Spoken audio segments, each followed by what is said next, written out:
1923년 시카고의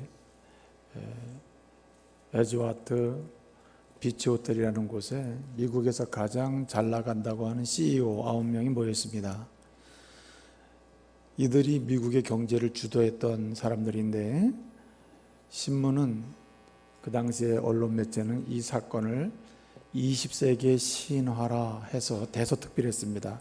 이들이 미국을 움직이고 사실은 세계를 움직이고 있다, 이렇게 자랑스럽게 아주 감동하며 기사를 썼습니다. 그 뒤로 25년이 지난 1948년 어떤 사람이 이들 9명, 20세기 신화라고 칭송받았던 그 9명이 모여서 모임을 갖고 또 세계적으로 미국 사람들이 감동을 줬던 그 사건의 주인공들 9명은 25년이 지난 다음 어떻게 되었는가, 그 25년 지난 다음에 9명을 추적을 했습니다. 추적을 해서 25년이 지난 지금 그들은 어떻게 지내고 있는가 추적을 해서 연구를 해보니까 9명 중에 한 분은 미치셨고, 2분은 감옥에 들어가셨고, 3분은 자살을 하셨으며, 나머지 3분은 부도가 나고 파산이 돼서 어디에 숨어 있는지 모를 정도로 도피자가 되었다, 이렇게 보고를 했습니다. 그러면서 왜 한때 20세기 신화라고 칭송을 받으면서 미국인들에게 희망을 줬던 그 경제계의 지도자들이 왜 그렇게 비참하게 되었는가에 대해서 이제 글을 쓴 거죠. 거기에 대한 언급 중에 하나가 뭐냐면, 그들은 당시에 누릴 줄 알았으나 그들은 이 질문에 대답을 하지 못하며 살았다. 그 질문이 무엇인가? 당신은 어떤 사람으로 기억되기를 원하는가에 대한 질문에 대해서 응답하고 거기에 대한 대답을 내지 못하면서 나이를 먹고 그들의 삶을 허비하다 보니 그들은 그렇게 비참한 인생을 살 수밖에 없었다, 이렇게 이야기를 한 거죠. 여러분, 미국의 경영의 대부이고 사회학자이면서 경제학자이고 경영학자인 피터 드러커라고 하는 박사님이 계십니다. 이 피터 드러커는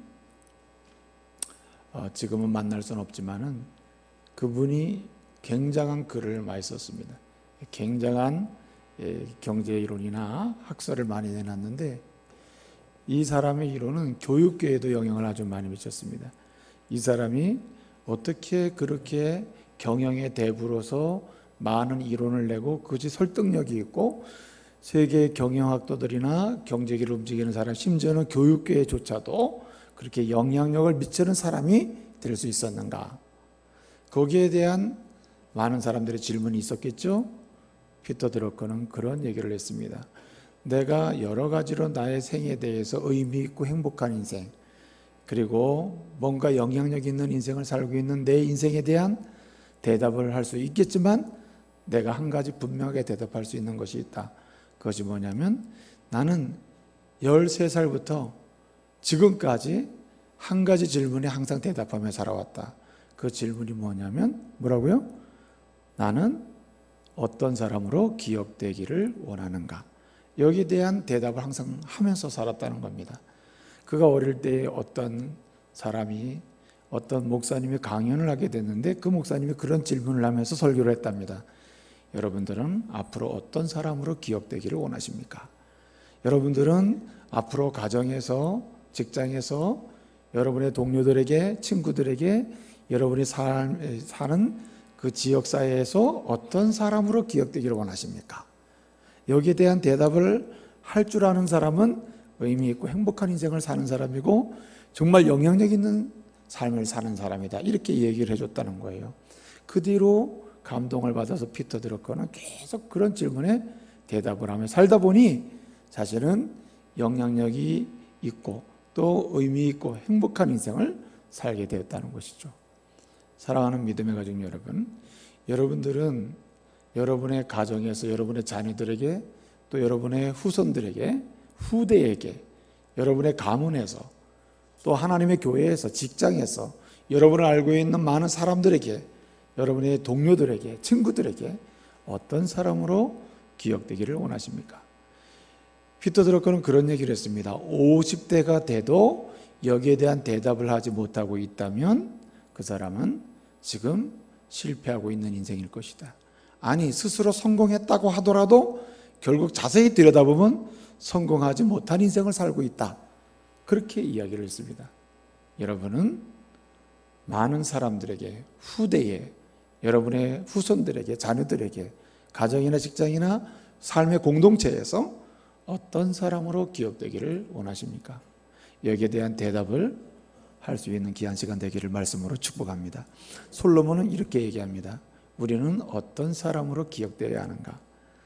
어떤 사람으로 기억되기를 원하는 것이 하나님의 사람다움이고 하나님의 사람으로서 행복한 인생을 살면서 가치 있게 영향력 있게 세상 속에서 하나님께서 허락하시는 일들을 감당하며 살 수 있느냐 말이죠. 오늘 솔로몬은 이렇게 대답합니다. 쓸만한 그릇이었다. 그 사람은 쓸만한 그릇이었고 쓰임받는 사람이었어. 하나님이 귀하게 쓰신 사람이었어. 하나님이 귀하게 쓰실 만한 그릇이었어. 아주 하나님 보실 때 쓸만한 그릇이었고 실제로 쓸만하셔서 쓰셨고 쓰임받는 그릇이었어. 이런 대답을 할 수 있다면 이 사람은 행복한 인생이 의미 있는 인생이요 하나님께 영광 돌리는 복된 인생을 살 수 있고 지금도 살고 있다는 사실을 우리가 확실하게 말할 수 있다는 겁니다. 사랑하는 이 믿음의 가족 여러분, 저와 여러분이 많은 믿음의 사람들에게 또 많은 저와 여러분 알고 있는 수많은 사람들에게 후대에게 정말 쓸만한 분이었고 쓸만한 그릇이었고 하나님께 귀하게 쓰임받은 그릇이었다고 이렇게 평가받고 기억될 수 있는 그런 하나님의 종들이 되시기를 말씀으로 축복합니다. 여러분, 솔로몬이 이렇게 외치는 것처럼 정말 쓸만한 그릇이고 쓸만한 그릇이어서 쓰임받는 그런 그릇이었다고 평가받는 기억되는 사람이 되기 위해서는 어떻게 해야 할까요? 오늘 솔로몬은 이렇게 얘기합니다. 한 가지 길이 있다. 오늘 말씀이 이렇게 얘기합니다. 은에서 찌꺼기를 제하라. 그리하면 장색의 그릇이 쓸만한 그릇이 나오리라 했습니다. 쓸만한 그릇으로 평가받고 준비되고 쓰임받는 그런 하나님의 사람이 되기 위해서는 불순물, 찌꺼기를 제거하는 사람이 되어야 한다는 말입니다. 여러분, 오늘 우리는 이 짧은 시간에 솔로몬의 인생 여정을 보면서 우리가 하나님께 쓸만한 그릇이 되고 결국은 하나님께서 귀히 쓰신 그릇이었다고 기억되고 평가받는 하나님의 사람들로 서기 위해서 우리는 오늘 찌꺼기, 불순물, 제거해야 될 불순물을 제거하고 그리고 다시 우리 속에 채워야 될 것을 채울 수 있는, 그래서 쓸만한 그릇이요 쓰임받는 하나님의 그릇이 되시기를 말씀으로 축복합니다. 그러면 가장 먼저 우리에게서 제거해야 될 것은 무엇일까요? 여러분, 솔로몬의 인생 여정, 솔로몬이 왕이 돼서 왕이 마칠 때까지 왕의 사역을 통해서 보게 되면 두 가지로 설명이 됩니다. 전반기의 솔로몬의 인생은 쓸만한 그릇이요 하나님께 쓸만한 그릇으로 쓰임받은 그릇으로 기억되고 평가되는 인생 기간입니다. 반대로 솔로몬의 후반기 인생, 아주 말년의 인생은 어떤 인생입니까? 그는 하나님께 쓰임받지 못하는 쓸만한 그릇이 아니고 쓰임받지 못하는 그런 불행한 그릇이었다, 이렇게 우리가 볼 수 있습니다. 그러면 솔로몬의 인생을 통해서 볼 수 있는 가장 중요한 것, 정말 은에서 찌꺼기를 제해야 되는데 제해야 될 찌꺼기, 제거해야 될 것이 무엇이고 반드시 집어넣어야 될 것이 무엇일까? 여러분, 솔로몬이 전반기에 그의 왕의 사역에서 그가 쓸만한 그릇으로 평가받고 하나님께 귀하게 쓰임받은 사람으로 평가받고 기억되는 이유가 어딨냐면은 잘못된 만남을 제거하고 특별하고 바른 만남을 집중해서 계속했기 때문입니다. 여러분, 우리가 하나님께 쓸만한 그릇이 되는 가장 그 시작은 잘못된 만남을 제거해야 하는 것입니다. 여러분, 솔로몬이 후반기 인생 여정 속에서 쓸만한 그릇에서 이탈하게 되고 하나님께 귀하게 쓰임받는 여정에서 실패하게 되는 이유 중에 하나가 뭐냐면 바로 잘못된 만남을 가졌기 때문이에요. 여러분, 솔로몬의 잘못된 만남을 가장 대표적으로 잘 표현해 주는 것이 뭐냐면 그에게는 수천 명의 여자들이 있었다고 했습니다. 많은 여자들이 있었습니다. 그 여자들의 출신 성분이 이방 여자들이고 대부분이. 그의 아내가 있었음에도 불구하고 수많은 여자들을 거느리면서 만남을 가졌으며, 그리고 하나님의 사람에게 어울리지 않는 잘못된 만남을 통해서 끊임없는 많은 문제를 야기하게 된 것입니다. 여러분, 하나님께 쓰임받는 그런 그릇으로, 그리고 쓸만한 그릇으로 준비되고, 그리고 결국은 사람들에게 야, 저 사람은 하나님께서 귀히 쓰는 그릇이다, 정말 하나님께서 귀하게 쓰시는 그릇이고 하나님의 손에 들려져 있는 아주 쓸만한 그릇이구나, 이렇게 평가받는, 기억되는 인물이 되는 그 시작은 만남의 문제를 해결해야 하는 것입니다. 오늘날 사회가 너무나 악해져서 사람들의 가슴속에는 저마다 이런 아주 쉽게, 그리고 그것이 보편적인 그냥 사람들의 통념인 양 생각하는 경향의 진리들이 있습니다. 잘못된 진리들이죠. 잘못된 사고와 가치관들이 있습니다. 그것이 무엇입니까? 오늘날 그리스도인들조차도 그런 생각을 합니다. 바른 만남은 무엇입니까? 하나님이 짝 주신 베풀과의 만남이 바른 만남이에요. 아내와 신실하게 믿음의 여정을 같이 사랑해 바른 만남이고, 아주 정직한 만남이고, 올바른 만남임에도 불구하고 어떻습니까? 이런 만남을 가지면서도 그는 직장에서, 사회에서, 삶의 현장에서 친구를 두고 있지 않습니까? 우리는 얼마든지 친구를 두고 독특한 만남을 가지면서 가정에서 풀지 못하는 문제를 풀어가야 또 풀어갈 수 있다고 생각합니다. 제가 언젠가도 말씀드렸나 모르겠는데요, 저는 예수를 잘 믿는 집사님들 가운데서도 목사님이 그냥 한 명 정도 이렇게 쓸만한 남자친구 있는 게 좋아요, 이렇게 또 쓸만한 여자친구 있으면 좋지요. 그리고 서로 힘들고 그럴 때 서로 이야기 나누고, 상담도 서로 해주고, 서로 격려도 해주고, 얼마나 좋습니까? 맞습니까? 어째 대답이 없어요?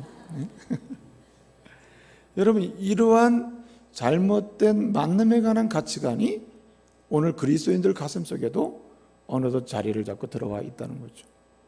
상당 부분 들어와서 그 마음을 움직이고 있습니다. 그래서 그리스도인들조차도 가정을 떠나고 이 자신의 삶의 터전을 떠나서 출장을 하거나 멀리 여행을 개인적으로 가게 되면 독특한 이 잘못된 심리와 잘못된 가치관이 발동이 돼서 악을 행하고 죄를 범하고 하나님이 원치 않는 잘못된 만남을 안 보이는 곳에서 지속하는 경우가 많다는 것입니다. 근데 여러분, 하나님께서 정말 쓰시는 인물은 어떤 인물이냐? 하나님께서 보실 때 쓸만한 그릇은 어떤 그릇이냐? 잘못된 만남을 정리하는 사람이, 그리고 바른 만남을 세우는 사람이. 여러분, 바른 만남은 무엇입니까? 가장 근원적으로 성경적으로 부부의 관계가 세워지고, 그리고 부모와 그리고 자녀의 관계가 세워지고, 그리고 자녀와 자녀 사이의 관계가 세워지고, 심지어는 그 다음에 이 형제와 형제 사이의 관계가 세워지고 말이죠. 성도와 성도 사이의 관계가, 그리고 이웃과의 관계가 세워져야 되는 거 아니에요, 그렇죠? 솔로몬이 하나님께 쓰임 받을 때를 보게 되면 바로 이러한 만남이 정리가 잘 된 때란 말이죠. 그래서 하나님의 사람으로 쓰임 받는 사람이요, 귀히 쓰는 그릇으로 세움을 입고 그런 사람으로 기억되는 사람이 되기 위해서는 오늘 내가 남들이 볼 땐 특별한 일이 아니지만 내 감정을 움직이고 내 감정에 독특한 감정을 불어넣어서 정력이나 음란이나 아니면 세상적인 쾌락이나 즐거움의 감정을 집어넣는 어떤 유형의 만남이 있다면 이 만남을 제거해야 할 줄로 믿습니다. 이런 만남을 단호하게 끊어요. 지금 아무 문제가 없다, 우리는 아무런 드러난 것도 없다, 그러니 걱정하지 마라, 그럴 수가 없다는 거예요. 이런 어떤 유형의 감정을 불러일으키고, 그리고 내 마음에 어떤 독특한 유형의 유혹과 매력을 주는 그것이 정상적인 관계로부터 이탈한 관계 속에서 그것이 나오고 있다면 이것은 잘못된 만남이에요. 이것을 어떻게 해요? 끊어버려야 된다, 제거해야 된다. 오늘 여기 은에서 찌꺼기를 제하고라고 했습니다. 제하라고 했습니다. 이 제한다는 말은 히브리어로 하고라는 말인데, 이 하고라는 뜻은 완전히 있는 장소를 완전히 바꿔버리라는 것이에요. 그리고 완전히 나에게서 멀리 놓으라는 것이에요.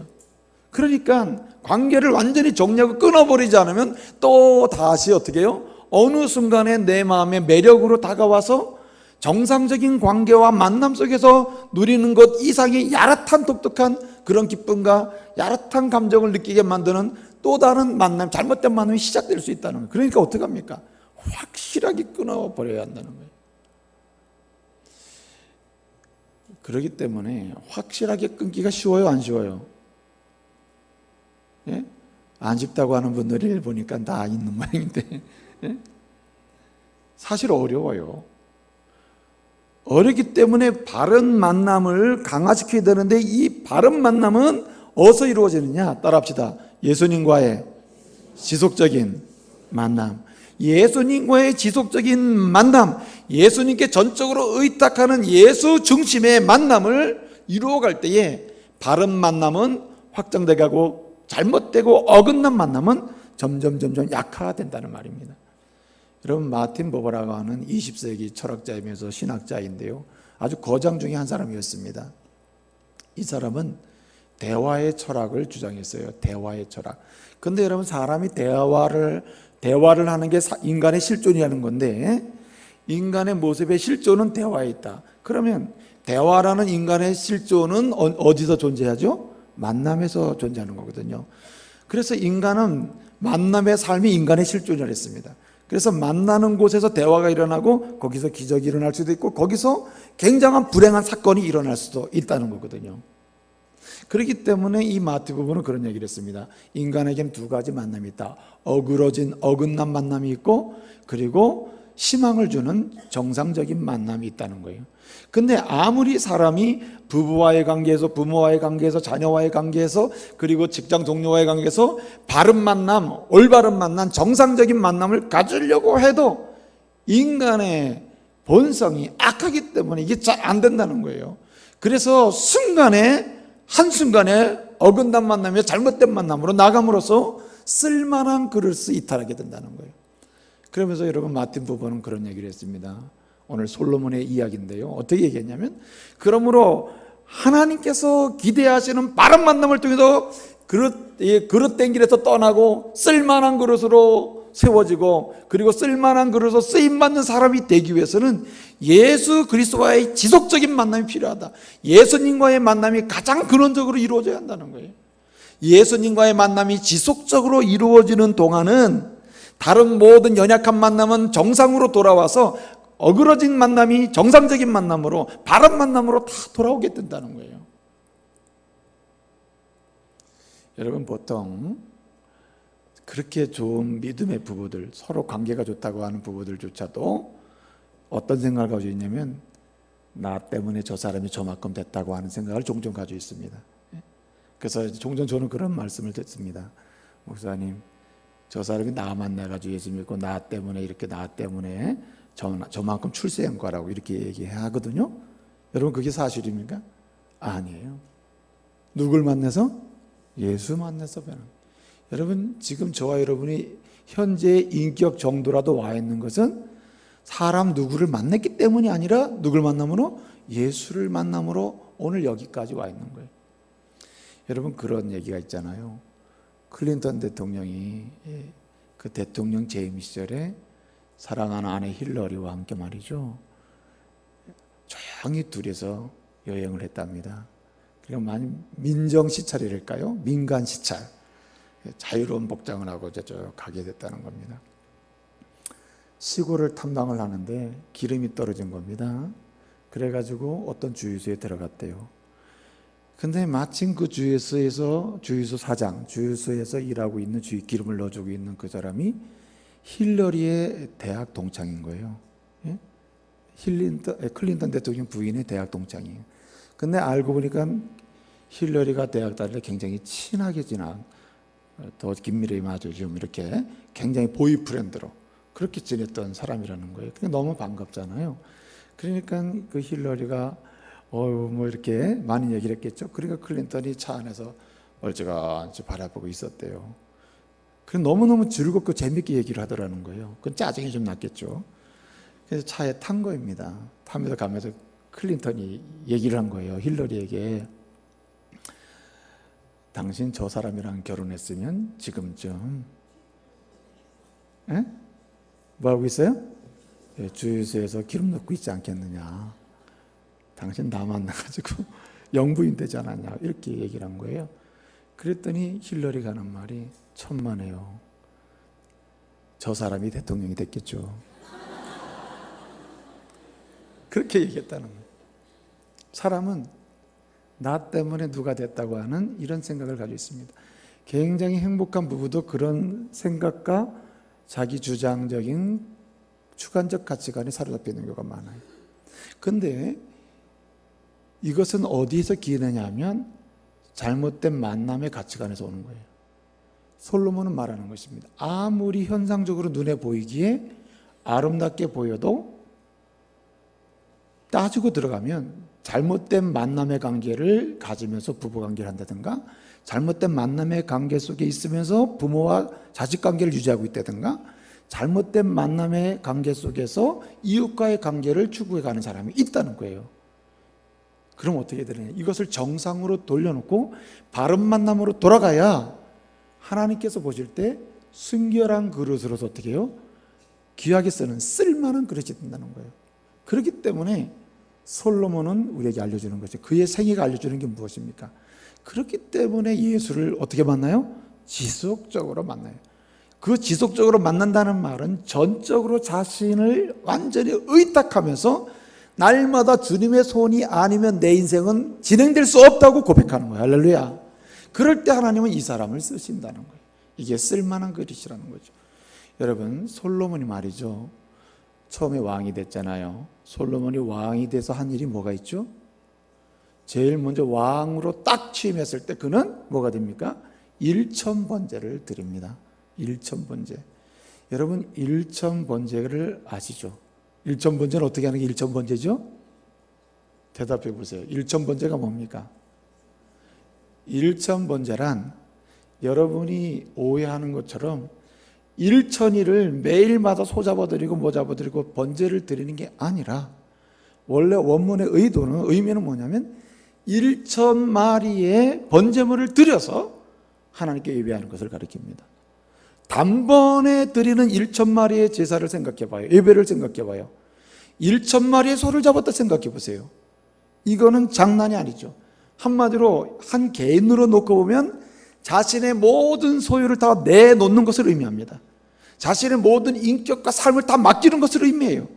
자신의 모든 인생 전체를 처음부터 끝까지 하나님께 의탁하고 맡기는 것을 의미해요. 이것이 일천번제의 의미예요. 완전 헌신이에요. 완전 헌신. 완전 의탁하는 거예요. 그러니 그 다음부터는 어떻게 됩니까? 이 주님을 만나지 않고서 내가 생존할 수 있다 없다? 없다는 거예요. 나는 살 수 없다. 살 수 없어. 앞으로 내가 왕으로 살아갈 때 하나님을 만나지 않으면 존재할 수 없고, 왕으로서 살 수 없고, 왕으로서 역할을 감당할 수 없다는 거예요. 그렇기 때문에 솔로몬은 말합니다. 쓸만한 그릇이 되라. 쓸만한 그릇이 되는 길은 뭐밖에 없어요? 지속적으로 예수를 만나는 길밖에 없다. 할렐루야. 여러분, 예수를 만나면 어떤 일이 일어납니까? 예수를 만나면요, 마음이 뜨거워집니다. 열정이 생깁니다. 예수를 만나면요, 날마다 예수를 만날 때마다 그 마음이 새로워져요. 부드러운 마음이 생기고 따뜻한 마음이 생겨요. 열정이 더해져요.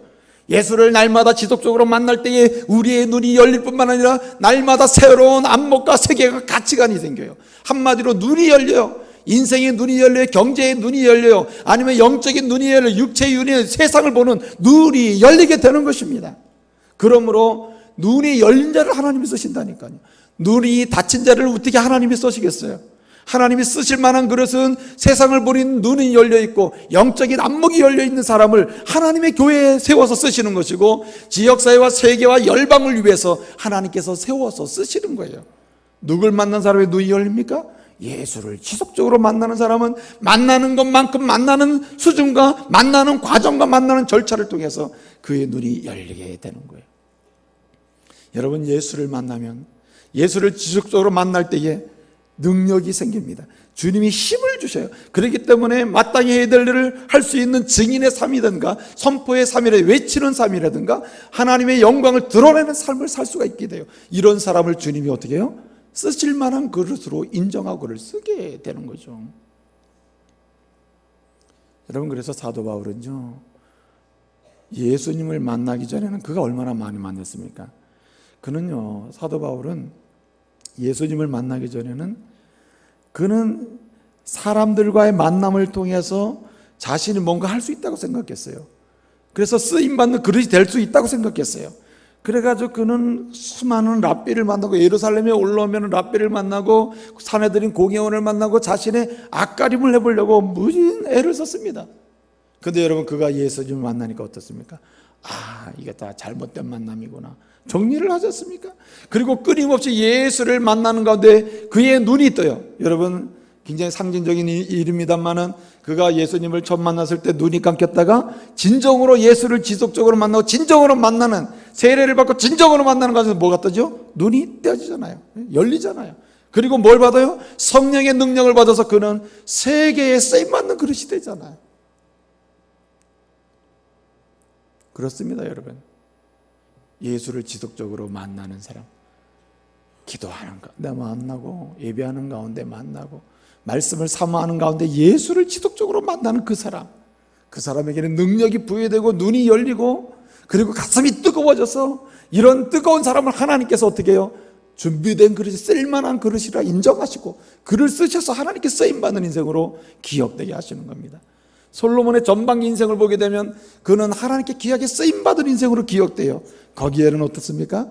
일천번제를 드린 그 이후의 삶이 무엇입니까? 전적으로 의탁하는 지속적인 하나님과의 만남이 그를 새롭게 하고, 볼 것을 보게 하고, 해야 할 일을 찾게 하고, 그리고 할 수 있는 능력을 부여받아서 헌신하게 만들지 않습니까? 또 뿐만 아니라 오늘 말씀을 보게 되면요, 솔로몬의 생애 속에서 쓸만한 그릇이 되고 쓸만한 그릇으로 쓰임받았다고 하는 사람으로 기억되는 사람이 되는 이유를 보게 되면 굉장히 중요한 이유가 하나 있는데, 그것이 뭐냐면 현실 안주, 현실의 쾌락과 즐거움을 버리고 그는 하나님이 주시는 꿈을 추구했기 때문입니다. 여러분, 하나님께 쓸만한 그릇으로 인정받고 기억되는 솔로몬의 왕의 전기시대, 왕의 전반기 사역시대를 보게 되면 그를 움직이고 솔로몬을 움직이게 한 모든 것은 뭐냐면 꿈입니다. 솔로몬을 움직이게 한 것은 비전이에요. 여러분, 그가 지속적으로 하나님을 만나는 가운데 하나님으로부터 받는 바 은혜가 있는데, 그 은혜 중에 은혜가 뭐냐면 꿈을 받습니다. 비전을 받습니다. 그래서 그는 꿈을 갖고 비전을 갖고, 그는 오늘 내가 아버지로부터 물려받은 재산, 아버지가 이루어놓은 통일왕국, 아버지가 모든 준비해놓은 모든 것을 가지고 내가 편안하게 안주하고 쾌락과 즐거움을 누릴 수 있지만 나는 그러지 않는다는 거예요. 그는 어떻게 합니까? 그는 하나님이 내게 주신 꿈과 비전, 비록 이 꿈을 추구하고 비전을 추구하고 이 꿈을 이루기 위해서 나가는 데는 굉장한 고단함이 있고 어려움이 있을지라도 이것이야말로 내 인생의 진정한 즐거움이다 말이죠. 그렇게 여기는 가운데 그는 꿈을 향해서 달려나갔다는 말입니다. 여러분, 하나님께서는요, 어떤 사람을 쓸만한 그릇으로 인정하시는가? 하나님의 비전과 하나님이 주신 꿈을 꾸고 있는 그 사람을 쓸만한 그릇으로 인정하는 것입니다. 여러분, 솔로몬이요, 왕이 되자마자 받은 바 비전이 뭡니까? 그게 세 가지거든요. 하나는 성전 비전이에요. 지금 하나님이 영광을 받으시는 예배의 초소가 천막으로 되어 있는 거 아닙니까? 성막이잖아요. 하나님이 그에게 성전을 지어야 될 비전을 주고 꿈을 줬습니다. 그리고 그를 통해서 하나님의 나라가 확장되고 하나님의 계명이 이 땅에서 실현되고 이루어지는 하나님 나라 확장의 비전을 줬어요. 동시에 하나님이 맡겨진 하나님의 백성들로 하여금 하나님을 진실로 잘 섬길 수 있도록 섬겨주는 그런 비전을 가졌어요. 그는 그 세 가지 비전을 향해서 어떻게 합니까? 계속 꿈을 꾸고 도전을 하게 되는 것입니다. 여러분, 사람이 움직이고 활동하고 성취하고 그리고 사람이 나가는 정도는 무엇에 의해 결정되냐면 꿈의 정도에 따라 결정되는 것입니다. 그리고 비전의 정도에 따라 결정되는 거예요. 이 비전과 꿈의 정도가 그 사람의 활동 반경을 결정지어놓는 것입니다. 그래서 꿈이 작은 사람은 작게 움직여요. 꿈이 큰 사람은 크게 움직여요. 꿈이 큰 사람은 자신이 해야 될 일을 크게 봐요. 꿈이 작은 사람은 적게 움직이고 활동하게 되는 것이죠. 근데 여러분, 솔로몬은 하나님께서 성전을 지으러 가는 그런 비전, 그 비전을 주셨을 그걸 자기의 꿈으로 삼고 하나님 내 인생 여정 속에 이 성전을 지을 뿐만 아니라, 눈에 보이는 성전을 지을 뿐만 아니라 성전을 건축하고 난 다음에 눈에 보이지 않는 하나님을 예배하는 영적인 성령 공동체, 하나님의 공동체를 내가 건축하겠습니다. 이 이스라엘 백성들로 하여금 주님을 잘 섬기는 눈에 보이지 않는 비가치적인 영적인 예배 공동체가 되도록 그 자리까지 내가 나가겠습니다. 그리고 전반기를 움직이는 거예요. 하나님이 귀하게 사용하지 않습니까? 솔로몬이 이것을 내 인생 여정 속에서 귀하게 쓸만한 그릇으로 날마다 하나님 앞에서 서기 위해서는 내가 현실에 안주하고 현실의 쾌락과 즐거움을 누리고자 하는 이것을 내가 제거해야 되는구나. 이것을 제하지 않으면 내가 비전으로 나갈 수 없고 꿈으로 나갈 수 없고 하나님이 내게 주신 희망을 향해서 도전할 수가 없구나 하는 것을 깨달은 거죠. 그렇기 때문에 꿈이 있고 하나님이 주신 비전이 있고 그 비전을 붙들고 나가는 사람은 절대 패하지 않습니다. 하나님은 하나님이 주신 꿈과 비전을 붙들고 나가는 사람, 그것을 추구하며 나가는 그의 인생, 하나님 그것을 이루기까지 끝까지 책임져 주실 줄로 믿습니다. 그렇기 때문에 하나님이 귀하게 쓸만한 그릇으로 보는 사람, 귀하게 쓰시는 그릇은 바로 꿈이 있고 비전을 추구하는 사람입니다. 오늘날 많은 그리스도인들이 안주하려고 하는 경향이 있습니다. 저는요, 언젠가도 그런 말씀을 드렸는데요, 우리 교회 제가 처음에 부임할 때 말이에요, 장로님 6분이 계셨습니다. 6분이 계셨는데 교회가 하나님의 은혜 가운데 이렇게 조금 부흥하는 가운데 제자교육할 곳도 부족해요. 그리고 예배처소도 부족해요. 주일학교 교육장소도 부족해요. 너무너무 힘든 상황이 점점 되는 겁니다. 그런데 사실은 교회를 건축할 만한 상황도 안 돼요. 여건이 충분치가 않습니다. 그런데도 우리 장로님들의 비전, 당회원들의 비전이 있었어요. 하나님께서 이 원주 땅에 하나님의 교회를 통해서 하나님 나라를 확장하고 하나님의 교회를 건축해서 하나님께서 의도하신 거룩한 역사를 이루어 가실 것이다. 그 비전 하나 붙들고 우리 장로님들이 결정을 했어요. 교회를 짓고, 그리고 그 이후에 하나님 나라를 확장하기 위해서 복음전도와 제자 양육을 우리 두 손에 잡고 한번 해보자 말이죠. 그리고 기도하는 가운데 우리가 달려온 겁니다.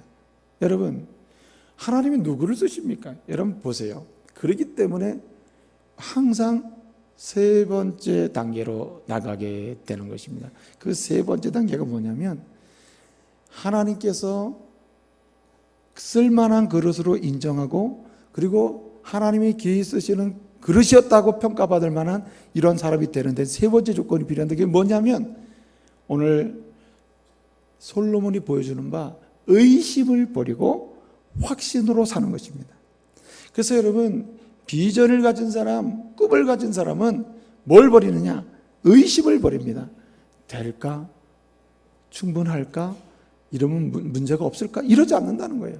비록 우리가 보기에는 의심할 만한 상황이고, 우리가 보기에는 굉장히 염려할 만한 상황이고, 우리 자신들이 보기에는 굉장히 부족하고 아주 어려운 상황이라 하더라도 하나님께서 하나님을 지속적으로 만나는 가운데 하나님이 우리의 눈을 떠주시고 우리의 가슴속에 열정과 열망을 주시고, 그리고 우리로 하여금 그것을 증거할 수 있는 능력을 주셔서 우리에게 꿈을 꾸게 하신 이상 하나님이 이 꿈이 이루실 때까지 하나님 반드시 도우실 것이다. 반드시 하나님이 일하심으로 역사하실 거라는 확신으로 살아야 된다는 말이에요.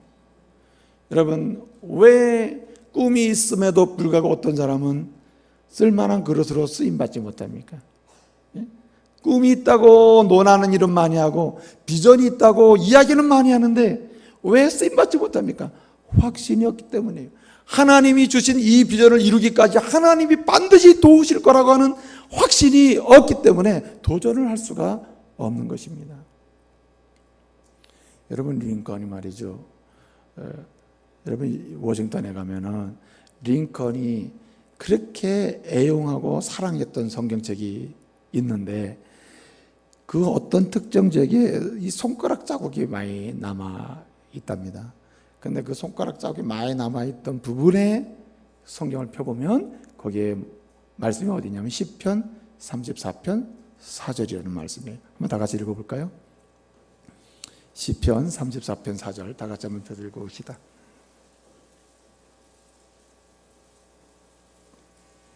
시편 34편 4절 말씀입니다. 다 같이 읽겠습니다. 시작.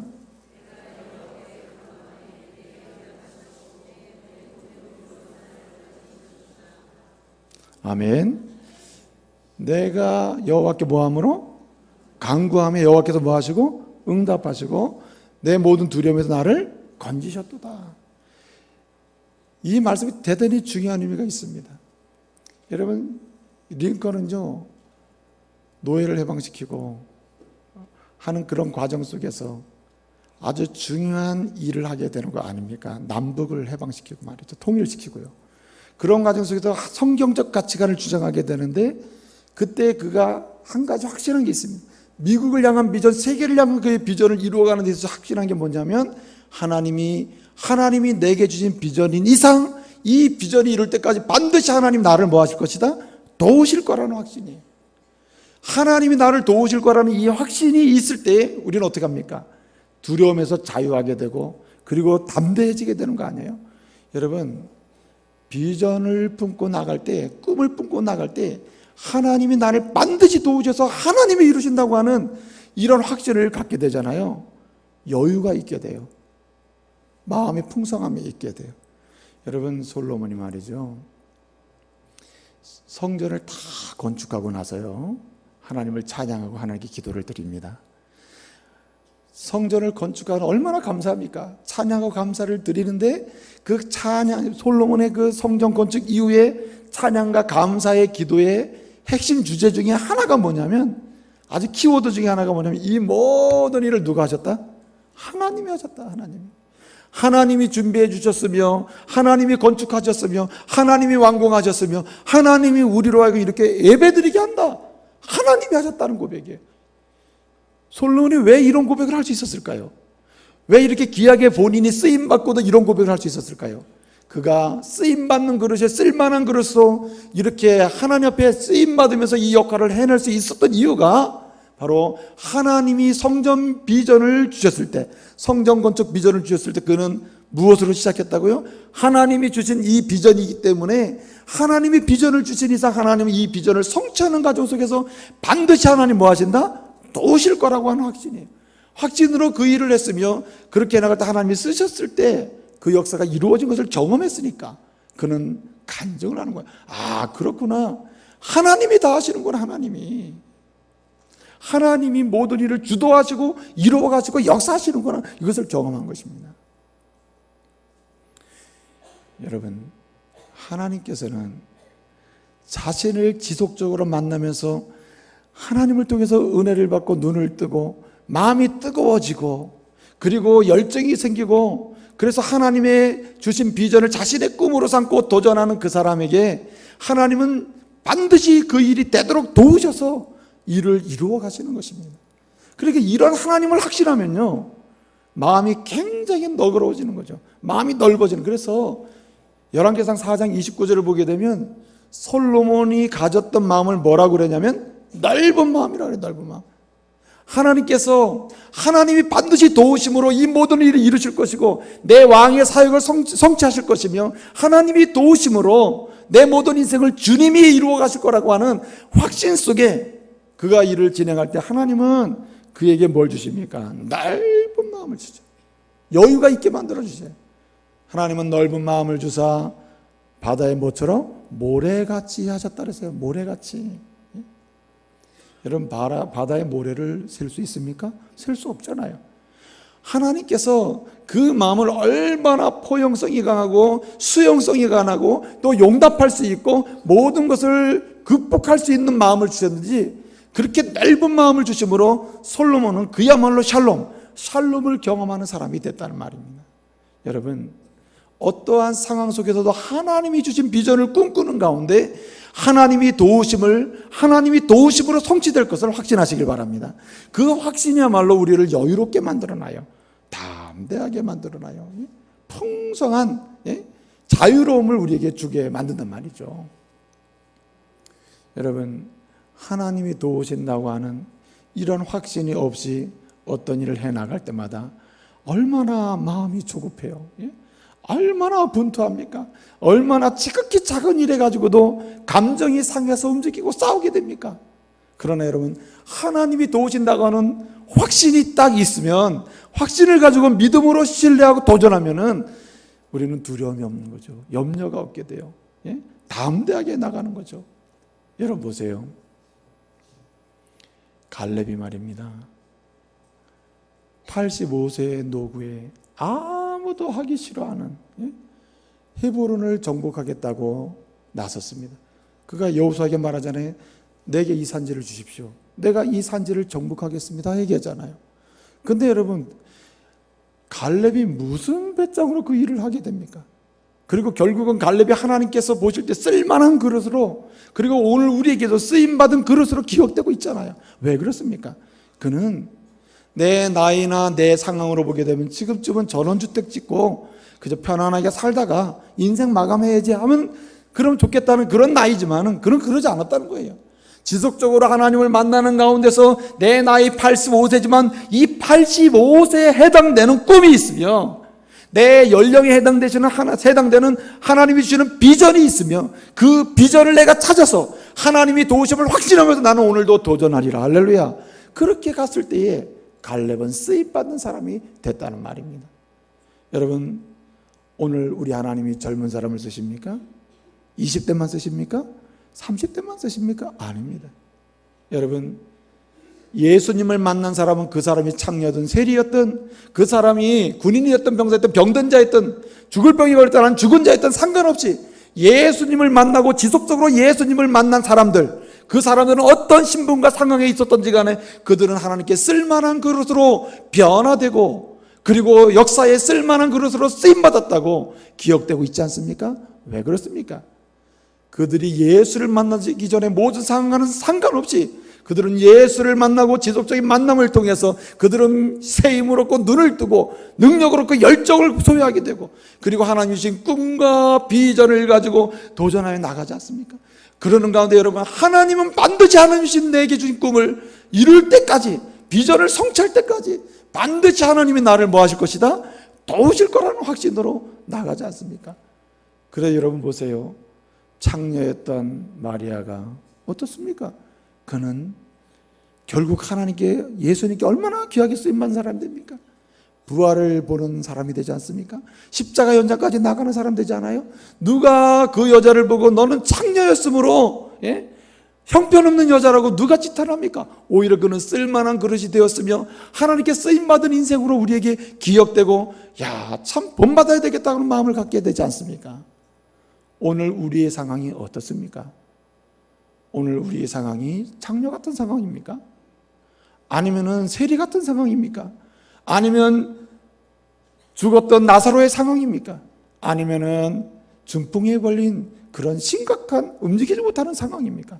우리의 영적 상황이나 육적인 상황이 어떠 하더라도 오늘 이 말씀을 따라서 지속적으로 주님을 만나는 가운데 눈을 뜨고 지속적으로 주님을 만나는 가운데 새 힘을 얻고 주님을 만나는 가운데 열정을 부여받고 주님을 만나는 가운데 다시금 하나님의 비전을 나의 꿈으로 삼으면서 그 하나님이 이 꿈이 이루어질 때까지 도우신다는 확신으로 나간다면 과거를 묻지 아니하시는 하나님께서 새롭게 쓸만한 그릇으로 만들어 놓으실 줄로 믿습니다. 우리의 인생 여정 다 마감할 때에 또 어느 시점에 텀을 마치게 될 때에 우리의 후대들로부터, 우리의 자녀들로부터, 우리의 가족들로부터, 우리의 형제들로부터, 우리를 아는 많은 사람들로부터 그는 하나님께 쓰임받은 사람이었다, 그렇게 귀하게 기억되고 평가될 줄로 믿습니다. 다시금 쓸만한 그릇으로 일어서는 저와 여러분 되시기를 말씀으로 축복합니다.